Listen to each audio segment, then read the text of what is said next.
Oh, so much respect, Joanne. That's amazing. That's my wife's cell phone. Every time I grab her phone and look at her browser, like there's 75 different windows. I'm like, what are you doing? It's all the games. Right. Well, in 6 months, I might come back to that, Jim. One of these Right. days, I'm gonna look at that page again. I think she doesn't know how to get back to it, so she just opens a new window. Not wrong. Well, good morning. Morning. New faces. Morning. Good morning. All right. Christina, how is your morning starting? I am looking at my phone for the first time right now, and I'm about to walk my dogs while I'm on this call. Good.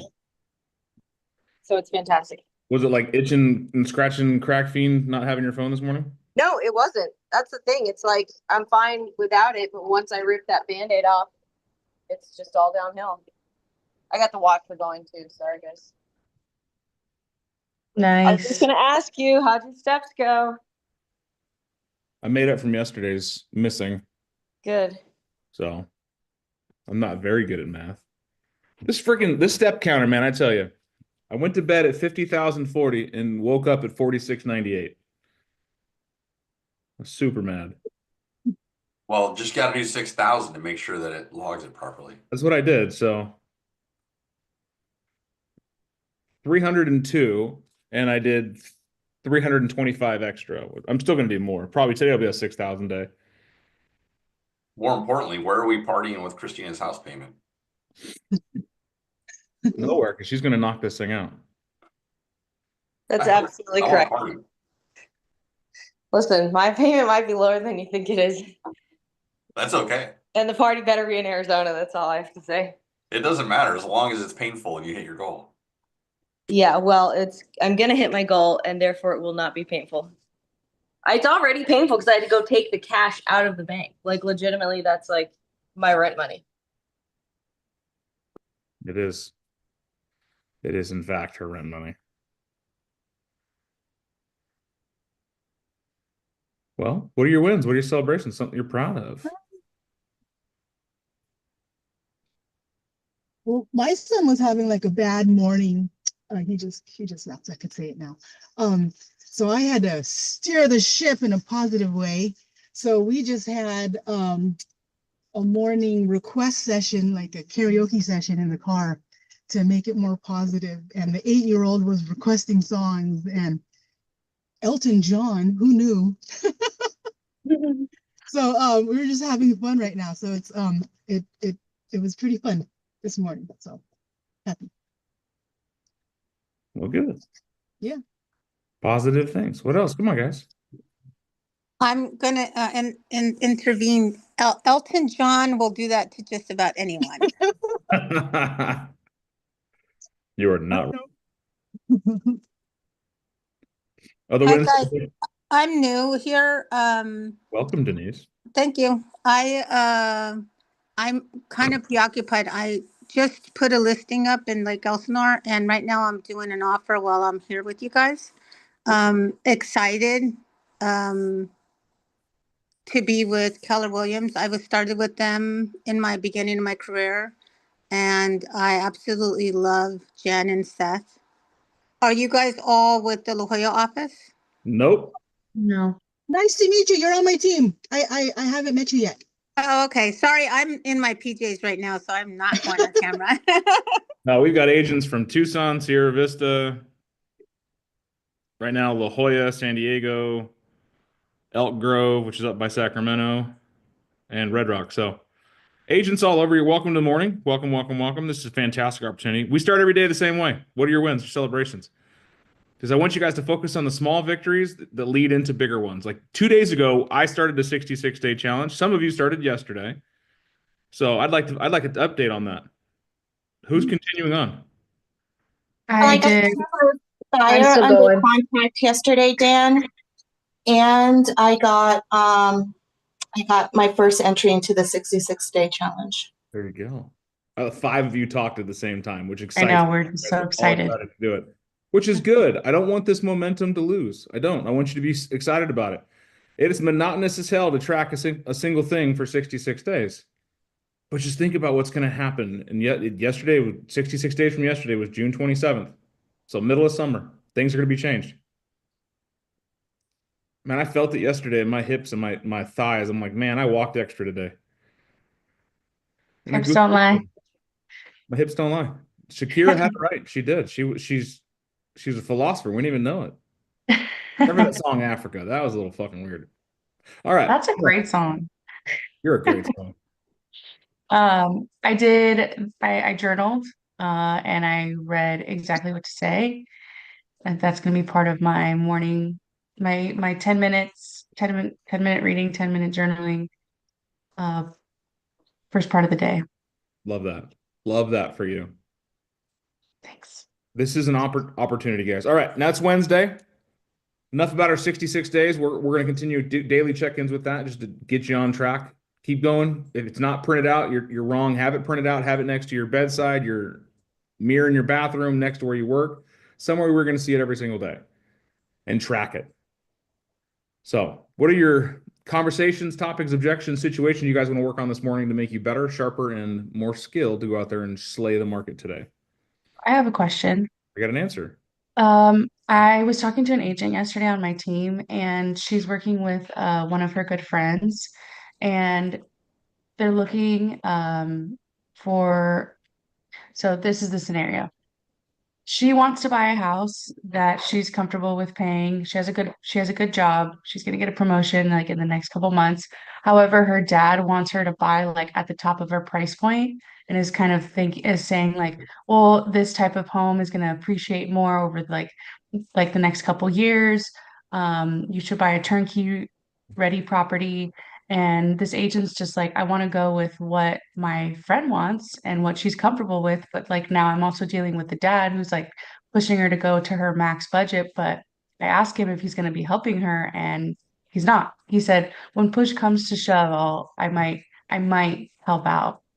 So ask, Um, where do you get this information, and what do you think is important about those neighborhoods, or what do you think is about those neighborhoods that would be more appreciative over time? mhm. So I talked a little bit about that. I said, well, what areas are you looking at? They're looking at condos or looking at single family homes. And I just said, well, pull data of like what the appreciation has been in the last couple of years for these neighborhoods that they're looking at. I mean, if she finds a home that's like 1.3 that she's comfortable with, but can turn into a 1.7 if they do repairs, like that's something that you can talk to the dad too, to show him. He's actually from Arizona. So Yeah. he's not super well versed with the San Diego market, but I don't know, just thoughts. So that's a good question. What type of property appreciates more? I love that you went factual on it. Let's pull the stats. Let's see. Let's go back the last 5 years in this type of home, this type of home, in this neighborhood, in this neighborhood. Yeah, Don't argue with them. You're going to lose that battle. Even if you're right, you're going to lose that battle. yeah. But if you provide information and help them come to a conclusion that might be alternative to where they were at, and they decided it, then cool. Hmm. But people are stubborn as hell. Wouldn't you agree? Yeah. Right. However, if we can provide them enough information that they can self-correct, they're like, you know what? Now that you bring that up, that's a good point. I see your point. Yeah. I don't know. Hopefully. I was like having the conversation with the dad, thinking that, pushing his daughter to buy something that she's ultimately not comfortable with when he's not really going to be helping her. I was like, we need to make sure that the daughter is comfortable with buying something, not the dad. Yeah, I'm with you. It's definitely one of those things where you're like, dude, kick rocks. But a lot of Yeah, times your dad's going to get involved and the kids are going to listen. You fight with the dad, and the dad goes, we're not going to use this agent. Let's go somewhere else. exactly. So I didn't want that to happen. Got to make friends with me and just ask questions. Okay. And tell them your concerns. I'm just worried that something like that would be at the very top of their budget. Is that going to work for them? Like, bring the conversation together. Mhm. I've dealt with, we call them third basemen. I've dealt with tough third basemen a lot. And the two ways to diffuse them is what you did. Are you going to be helping her with the monthly payment or the down payment? Diffuses them kind of like, I'm not doing anything, then shut the fuck up. Polite. Okay. Or you get onto them, so, what makes you think that? Tell me your information. Get them to excite where they're getting the information from, because then you're just, okay, that's fantastic. I love that information. Might I provide some more that might help see the broader picture here? Because ultimately, when we look at the hierarchy in relationship, who's in a higher rating, you or the dad? Dad. So we just need Yeah. to be friends with them. Make Mhm. friends with them, get them on our side. So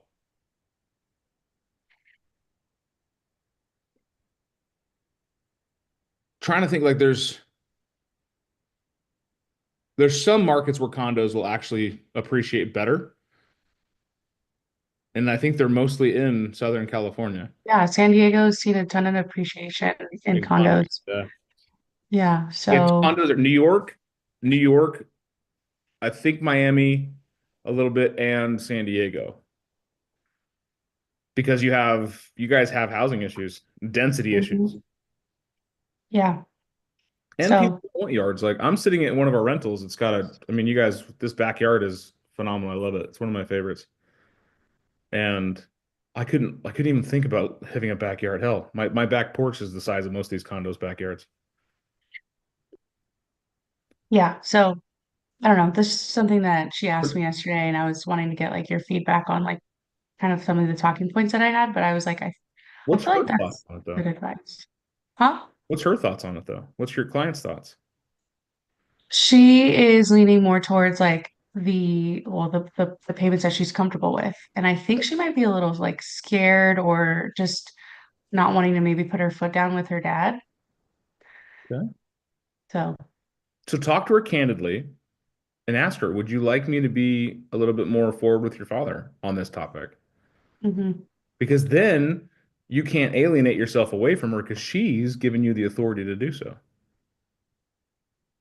All right. Anyone ever had to be the tough guy in conversation with the parents or the third baseman? Hell yeah. Yeah, just My me? own parents. Your own parents? Yeah. I tell my dad he's stupid at least once a day when he's talking about buying something or selling something or investing in something. Like, Dad, you're dumb. Don't do that. So when it comes to clients, though, it's tough. It's precarious. So I ask questions, right? Mr. and Mrs. Seller's parents, I know you guys are looking after your kid, and everything is super important to make sure that they're comfortable, right? And I know that if things happen, you're going to step in and you're going to help them. But that's not what this is about, is it? This is about making sure your daughter or your son find a place that's comfortable for them, manageable for them, and it's going to fit their lifestyle for the next 5 to 7 years. We're not looking for a forever home. We're looking for a right now home. Because in 5 to 7 years, things can change. And hopefully this becomes a rental for them and they can move on to do something else. And now they're building long-term wealth. So what's more important, you Mr. and Mrs. Seller's parents or buyer's parents? Is it finding a house that you want them to live in or the house they want to live in? I like that. Anyone else's parents like to meddle, right? I think you should live on the north side. Honey, why do you want to live in that neighborhood? That neighborhood's no good. You should live on this neighborhood. Shut up, Kathy. You're not living there. Oh, that one's really far away. You should move on. You should buy one closer to me. No, that's No, the that's the whole opposite of what I'm point. trying to do. I don't want to live anywhere near my mom, right? I want to be at least 30 minutes away. Okay. So I love the conversation, Fab, because it allows us to get uncomfortable, because how many of our clients are going to have outside influences? Third baseman, people that are giving them insight information, feedback that you'll never talk to. Mhm. Most of us. And it's really awesome when you have the opportunity to have those conversations with them, because then you become part of the conversation, you become part of the team instead of the agent versus this nebulous of people communicating around you. Mm. So take them to coffee, all three of yous. Maybe the Yeah. mom involved too. I don't know. I don't know the dynamic, but that'd be an opportunity to sit down and talk. Yeah, this agent is also like really good friends with, well, that's like her best friend and family friend. So it's like there's a relationship to be had after this purchase Yeah. in years to come. So like making sure that she's giving them the right information, but also has like the authority of like I'm the real estate agent with the license. Like here, you should listen to me. And I like the way that some people come with that as I'm the licensee, you should listen to me. But I'm also always going to defer out because maybe there's something we're not seeing, maybe something we don't know. Mm, So you know what, guys, I'm the one that studied all this, but at the end of the day, it's your house. It's your yeah. home. It's your decision. I just want to provide you the information so you can make a well-informed decision. And if I'm not Mhm. doing that, I haven't done my job. I'll give you my opinion when it has weight. And I don't think this is the best course of action because of this, X, Y, and Z. And here's the Mhm. data to prove it. Yeah. Okay. This is why I wanted to chat with you guys. Yeah. Even though I am an arrogant SOB, and you guys have seen it from time to time, I'll stand on my license, I'll stand on my accreditations and be like, I know what I'm doing more than you. Every time I've had to pull that card, I've lost. Because now you're fighting. Yeah. I may have gotten the deal closed, but it didn't feel good. I definitely didn't get a referral from that person. I didn't get a good review. Most of the time, I don't even ask for them because I know it's not going to be good. But what I got is I got a lesson. I got a lesson that it doesn't matter how much of the expert you are, we got to go back to people. And my job is to help you make a well-informed decision. And you guys, some of you heard this line before. And if you make a bad decision, you're going to make a well-informed bad decision. Because after all, what's the number one job as a real estate professional?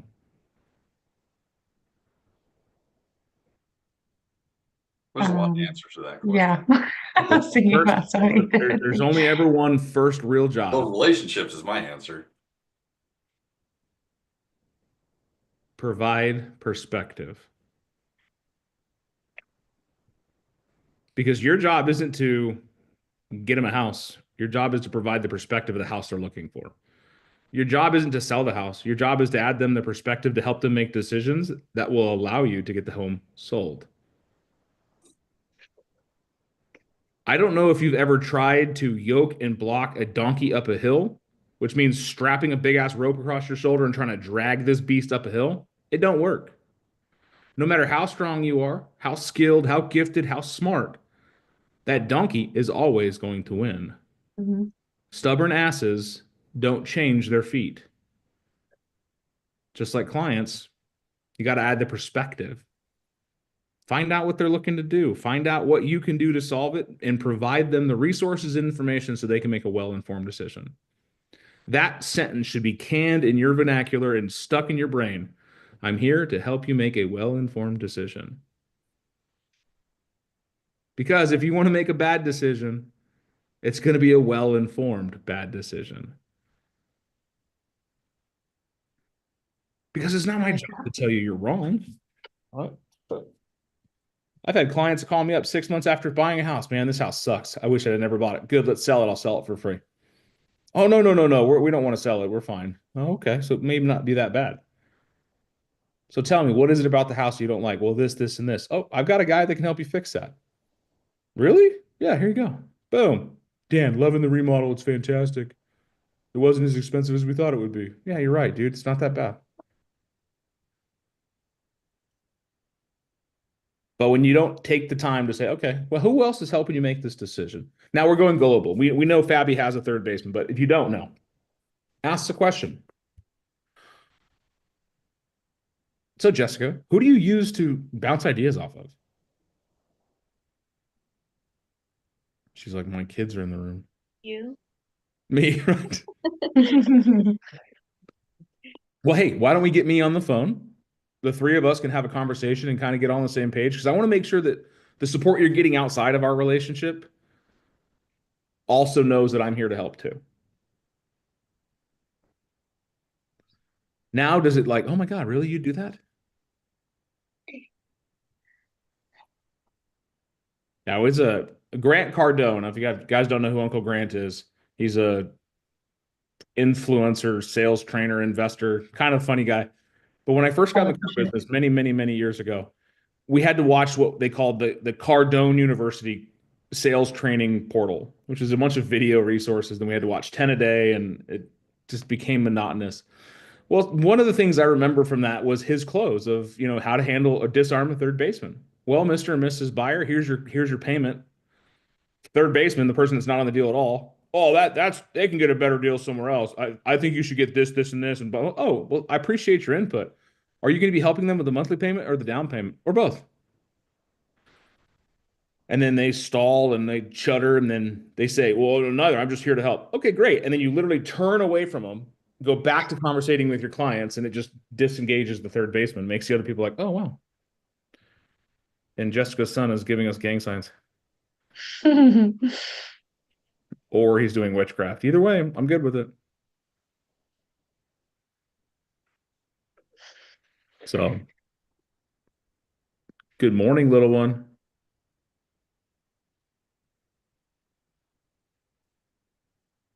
Yeah.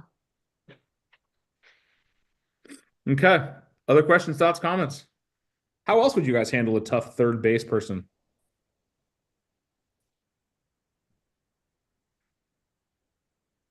Kick him out the room. There you go. Please see that door over there? Go make sure it works, and then tell me on the other side if you can hear me. I say follow Jessica's just like shh. Just shush, little lady. Call them out on their crap. Be like, hey, is your goal to grenade every possibility that your child or whoever is trying to accomplish? Because tell them, it's feeling like to me that you're here to talk us out of any possibility that might be a successful transaction for her. I could see how that would be adversarial, but it might work. Mhm. Yeah. It's kind of a mirror and match, right? And then what if it's just you take yourself out of the line of fire and say, well, it seems to me that you guys are not on the same page of what you're looking for. Yeah. Amen. Yeah. I like that better. Mhm. I don't. I have a question. Hold on a second. One second, Rachel. There's a time to be adversarial. There's a time to push back, like to be firm. The calling people, I said, call them to the carpet, a coming to Jesus talk, if you will. And there's other times to step out and just be introspective, be like, hey, it really seems like you guys aren't on the same page of what we're looking for. So, all right, Rachel, what's your question? What's your thought? Well, my question is she not able to afford a house that's more, or just not comfortable? Because you used the word comfortable a few times. Oh, me? Yeah. He said that so I learned that he has his own house that he has his own payments for, and he's doing a remodel for his own house. And I said, well, it seems like No, he's I mean the buyer. The buyer who is the buyer. You said the buyer's not comfortable with with getting something bigger. exactly, yeah. So just not comfortable. Is he able to get something bigger, or he's just not comfortable getting something bigger? So she's gonna get a promotion in the next couple months to where she would be more comfortable with the payments at the higher purchase price. But for right now, for her in this situation with her current job and what she's making right now, she's not comfortable going up at 1.7. She's more comfortable at like 1.2, 1.3, or yeah, 1.3, 1.4. So in 3 months she'll be more comfortable at 1.7, but she wants to move now. Yes. Okay, just Yeah. trying to get a little clarity. Yeah. Yeah. So I was just looking at the right now and how she's feeling right now, and there is a possibility if you find, if you're looking in certain neighborhoods in San Diego where you're finding a home that's 1.3, 1.4, but there's homes that are selling at 1.7, and the flips, you could do what they did on that flip easily at a 1.3, 1.4 purchase price. Right. Yeah, absolutely. And also, if she waits 3 months, her father may have a point, but I don't know how much is domineering, the situation. So From my information she gave me, I don't think that he's really like on board with helping her out. Because he said, well, if push comes to shove, well, I don't want to wait for push comes to shove. I want to make sure that she feels comfortable now with what she has, you know. Right, but in 3 months, does she need his help if she's got that advancement in her job? From what she said, no, but still Yeah. not like 100% comfortable with a payment at $10,000 a month for a single girl. Right. And at the end of the day, she's the decision maker, and it's got to be what she's comfortable with. So, Well, and even if you can, doesn't mean you should, right? What does she do for work, Dan? $10,000 a month for a house payment? It's nuts. Yeah. I don't know. Barista at Starbucks with how much you guys' pay is there. Yeah. Get a side hustle on OnlyFans. You could do it. Only Dan's? OnlyFans. OnlyDans. Yeah, there you go. That is the best new platform. My wife hates when I take pictures with my hoe face, let alone have a side hustle where people are subscribing to see my hoe face. 10,000 Well, a now I month? want to know what your hoe face is. Yeah, what's your hoe face? I don't even Do know. it. I Do don't it. even know what it is. My wife's like, "There's your hoe face." I'm like, maybe it's every time I look attractive to my wife, it's my hoe face, so that I don't look attractive to other people. Is it duck lips? You do duck lips, don't you? No. Duck lips, peace Yeah. sign. Jason's dying. So, I love that some of these calls divulge into just absolute shenanigans, but I think there's the core understanding here is let's get all the decision makers together, not just the core decision makers, the ones that are actually signing the documents and saying yes to it, but the people that they lean on for guidance. I think that's the most important and crucial part of this. And Fabi, I love that you brought it up. I don't think we've talked about third baseman yet in this capacity, is because there's always going to be somewhere or someone your clients are getting information from beyond you. We must understand where they're getting their information so that we can honor it. Yeah, that's a great publication. It's a great website. Here's an article, right? Check this out. I'm not going to outright say your Uncle John is stupid and dumb, doesn't know what he's talking about. But here's an article that says your Uncle John is stupid, dumb, and doesn't know what he's talking about. The source of the source. Remember, third-party validation goes a long way because we aren't the ones that are saying, hey, Uncle John's stupid, don't listen to him. So, what's today worth your time? I got a chat. Why is there a chat? Lydia just handled a great third party the other day. Tell us about it, Anthony. Or tell us about it, Lydia. You got 2 minutes. So it was the guy that I just got under contract. He is an older gentleman. He's 86. His daughter works for the FBI and had a very detailed map of where he was allowed to live within the Tucson area. You're talking about a $250 cash buyer. She was sending him and me listings that were in the 330 and below range. But I did have a conversation with her in regards to after the third, I don't know if it was the second or third offer that had gotten denied. I sent her an email and I basically explained to her, at the end of the day, my client is her dad. It's not her. And if his parameters or his monetary compensation for these homes has changed, then I would gladly have that conversation with him. But I'm going to go with what's best for the dad. And she's more than welcome to give her input. I love the fact that he's so loved and his kids are so involved, but there are things that he wanted in his home. And I needed to make sure that that's what he got in the price range he was comfortable in. Now, does he have to go up a little bit? Absolutely. And he did. But at the end of the day, it was something where I was like, I know where he's supposed to be in the price range. I know the areas in town. I know what he's looking for. Let me send you the listings and we'll go from there. Good. Love that. This is just professional and going back to client servicing, all about the relationship. So great job there. Guys, good conversation today. Fantastic stuff. I'm excited to see you tomorrow and talk more about your goals and your progresses and how things have gone. So go do something crazy today, like put a house under contract. That'd be pretty crazy, right?